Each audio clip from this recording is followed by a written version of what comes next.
Welcome to Salcedo Paranormal. It is, let's see here. What day is it? It is Wednesday, March 15th, 2023, and I forgot to turn on streamer mode. And today I'm covering paranormal news. As always, you can find all the links to the podcast episodes and social media and other ways to contact me at the podcast page, and that is salcidoparanormal.podbean.com. That's SALSIDO paranormal.podbean.com. Always happy to hear from you all, whether you have comments or questions or topic suggestions or stories of paranormal experiences, whether they're your own or from others that you trust. Happy to either read those or have you join me on the show to talk about them. So I have several stories here from the news, basically, to share with you all tonight. I put them all in the stream chat channel here, in the text channel, and we will get through as many as we can and save the rest for the next news show. And this time we have some actual UFO related articles, which is always nice when they're witness basically sightings from people and similar things. So I'm glad that I was able to find these today. This first one is from newsshopper.co.uk. It says, watch as Erith, I'm not sure if I'm saying that right, sky is lit up by UFO. And of course it has a video, so I definitely recommend checking out all these articles because they have pictures and videos.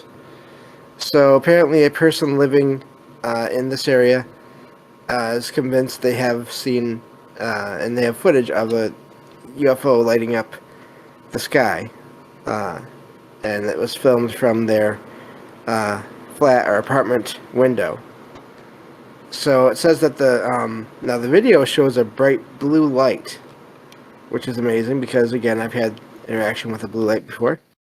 It says it hovers at the top of a nearby building, and this happened on Saturday, March 4th. So the light apparently is projecting moving blue spots of light onto the sky, making almost the appearance. So basically making it seem like a UFO. It says that the witness looked off their balcony on Saturday evening and saw a lot of repetitive moving lights in the sky. They say that they do believe in aliens and similar things, and that's a possibility of those lights having something to do with that, I guess, and UFOs. So, let's see here. So it says the video was recorded at night, so that means the lights can be seen clearly against the dark.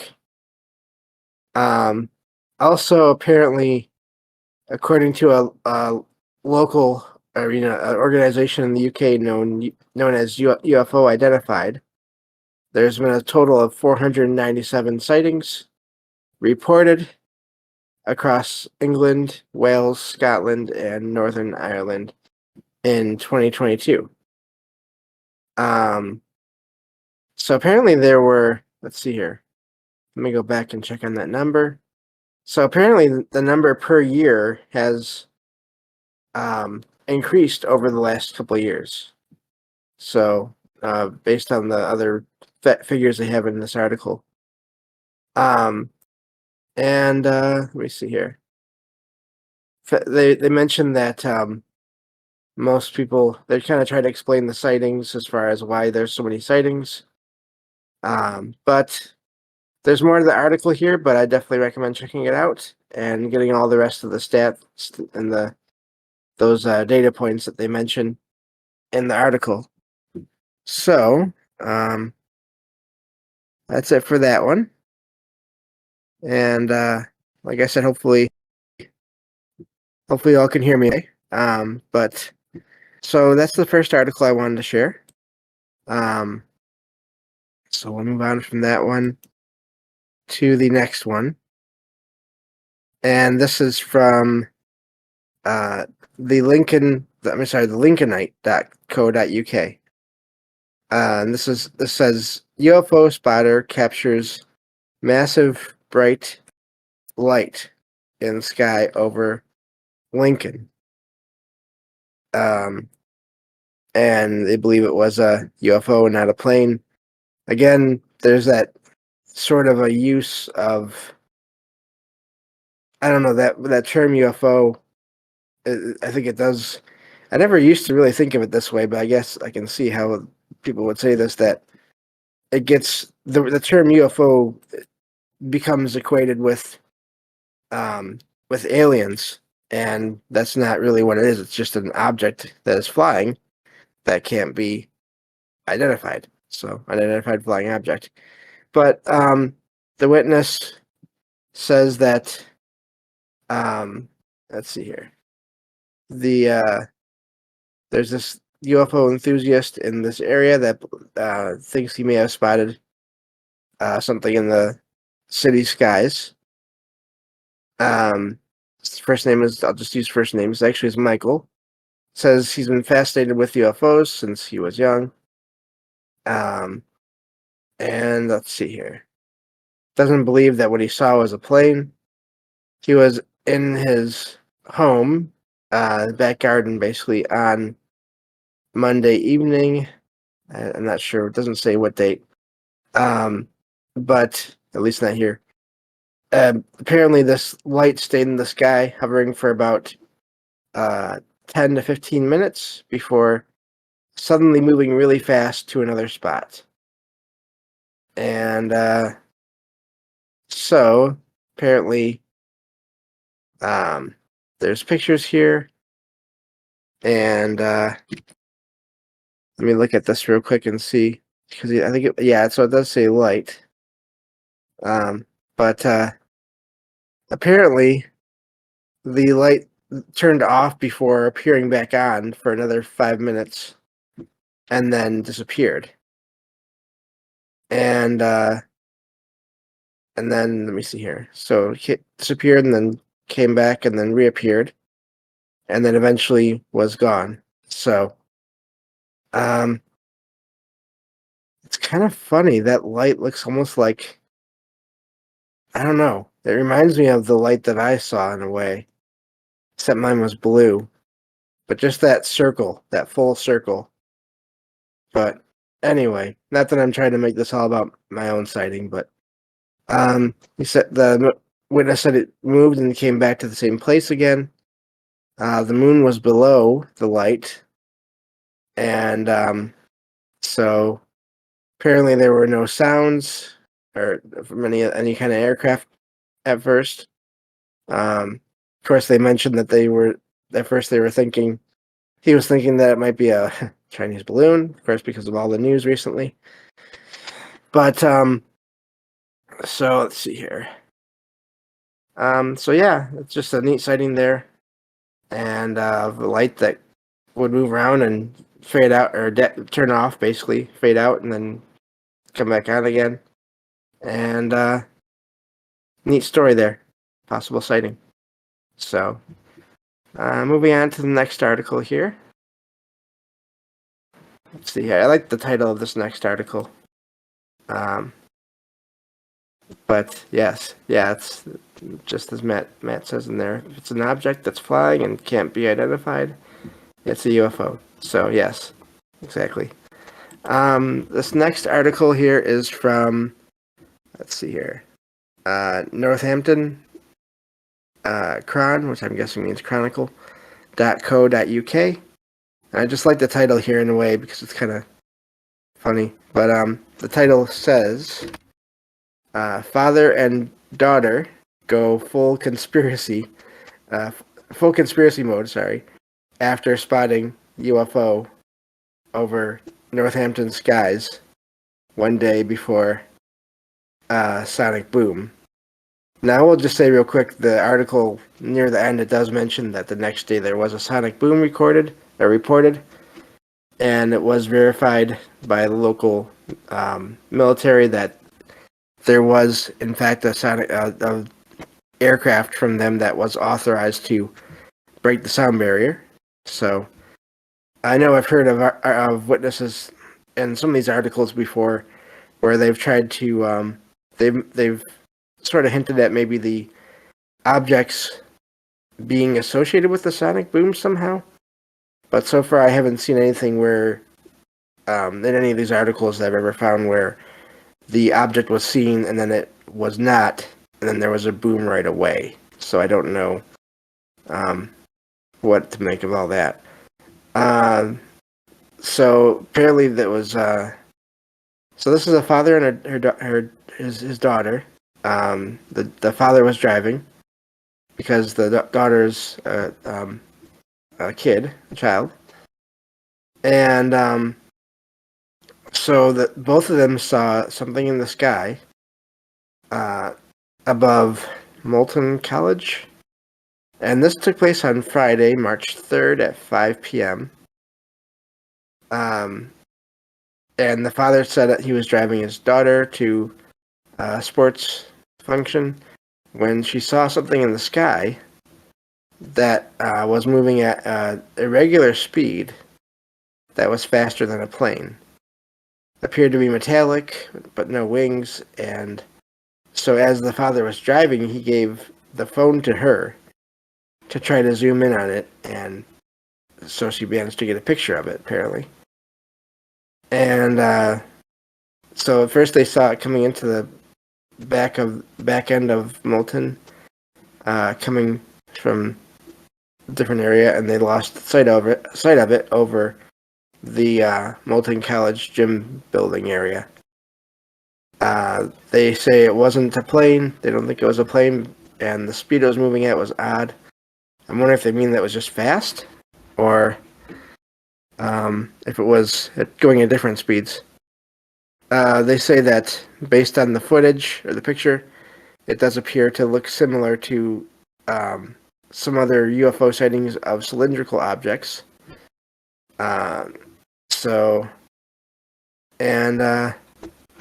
Let's see here. Moving on here. Both of them said that after that happened, they've really gotten into the whole topic, and they suspected with the sonic boom the next day that, again, the military had something to do with the light from the day before. So, but let me see here. So yeah, that's I think I guess where they get the, and apparently it is the father and daughter that say that that's the whole conspiracy mode part of it. But let's see, checking on more of it. There's mentions here near the end of the article that the last time this particular news outlet recorded a UFO sighting in that area was in 2019 when a strange ball of light in Brixworth appeared to swirl around the sky for no apparent reason for a few seconds before disappearing, which they have a video of that in this article as well. So it's neat to find some of these sightings here. So, and it seems to be pretty common that I find just as many articles about these kinds of sightings over in the UK as I do in the US. So that's a neat point right there. Let's see here. Moving on to the next article. I like this one in a way because I sort of get where the person that's mentioned in the article is, or they went on a familiar path to me. I'll just say that. This article is from, let's see here, Leicester, I'm not sure how to say that, mercury.co.uk, and it says, man who saw a triangle-shaped UFO takes deep dive into the paranormal. Now, it mentions that Colin is his first name, had a sighting, and let's see here.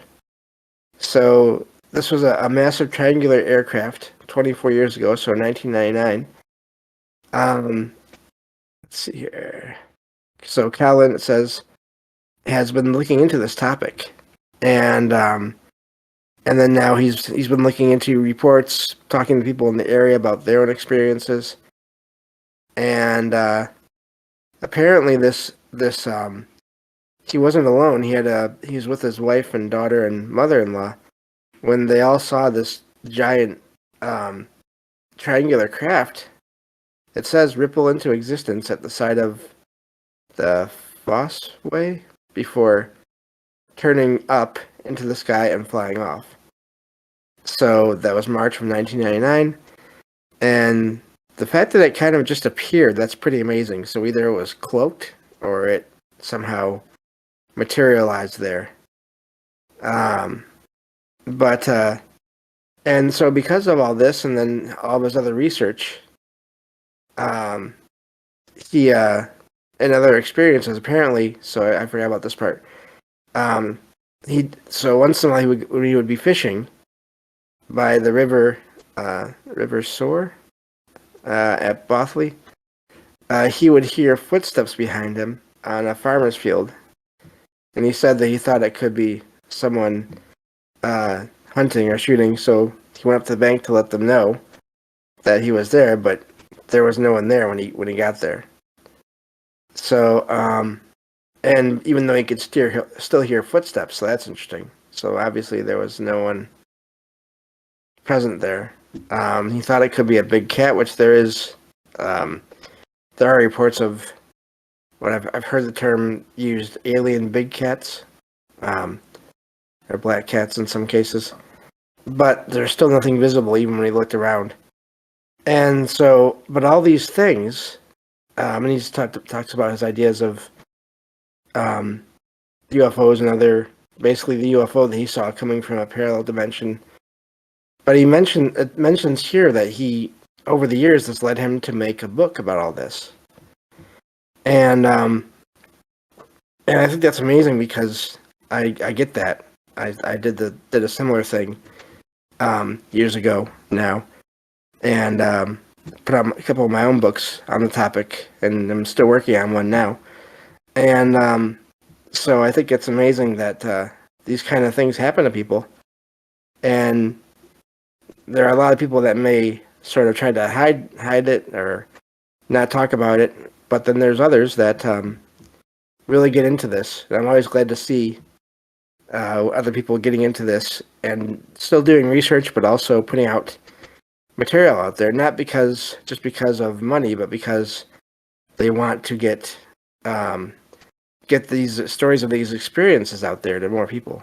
So just wanted to share that because I thought that was really neat that there's other people out there doing that similar kind of thing, whether it's through books or podcasts or whatever it may be. So, and I can tell you for sure that just because you put out a book does not mean you're going to automatically make a ton of money. Just putting that out there. But anyway, that's all I'll say on that. So yeah, that's it for that article here. And so let's see here. I'm gonna jump ahead here to one last article. I think we have time for one more, and it's actually the last article on the list, but I want to share it because I think it's amazing that a major outlet such as this, which is ancient-origins.net, is actually using and talking about basically about hauntings and ghosts. And whereas a lot of their other articles I've seen, they really do focus on sort of archaeological news and reports. And I mean, they do talk about folklore and everything, and they do sort of hedge their bets a little bit. In the article, they mention there's no proof of any of the stuff they talk about in the section that talks about ghosts, but still, it's just neat to see an article about this. So that again, I already said that the website. This title of this article is "The Haunted Plague Island of Poveglia." I'm not sure if I'm saying that right. Uh, a dark and twisted past. Now, this is an island, um, that small island located between Venice and Lido. I'm not sure I'm saying that right. In the Venetian lagoon. It was used back during times when the plague was around in the 18th and 19th centuries. That's where they were sent to basically to be quarantined, and then also eventually because of so many people that went there, they ended up being buried there. And of course, after that, on top of all of that, it was even later used as an asylum for the mentally ill. Did not have the best track record there. So it started out as a great island for agriculture, but then of course once the plague came around, um, it had to be put to other uses. And they talk about the plague in this article, and then the asylum, but they mentioned that there's a lot of people that um, have reported paranormal activity there, and I've heard this over the years too. I've heard of this place before. They mention it's not open to the public now, but mentions that due to the nature of the disease of the plague, many of the people that were sent there that were ill never returned. It says, um, and so there are as many as 160,000 people that passed and were buried on the island between the 18th and 19th centuries. And says that some records even say that because the mortality rate was so high, the amount of space on the island became an issue. Um, so, but let's see here. So it mentions the asylum, which was known to be terrible and cruel, which eventually did close down.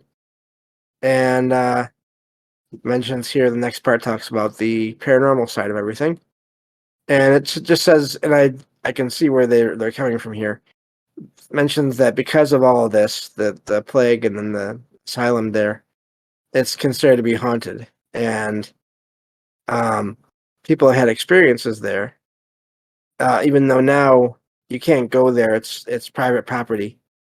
But there have been many reports of sightings and noises on the island, including the sounds of screams, moans, and laughter coming from the abandoned buildings. Some people have reported feeling a sense of dread or unease when visiting the island. I could see that just from all the energy that people would have left behind there. And then, of course, there are some people that claim they've even been physically attacked or pushed by unseen forces. Mentions that the isolation and abandonment of many years have led to it being a haunted place, that reputation of this being a haunted place. And it mentions again that the island is off limits. It's private property. It's also because of the amount of people that have been buried there, and then just the small size of the island, it has been sort of breaking down. Now, the other part in this article I wanted to mention, oh, well, all right, is that they're considering making it a tourist destination. So I sort of hope they don't, but that's just me. But anyway, I just wanted to bring that article up. Thank you all for listening, and I'll be back tomorrow with the rest of the Everything's Eventual book review on the next episode of Salcedo Paranormal. Take care, everyone.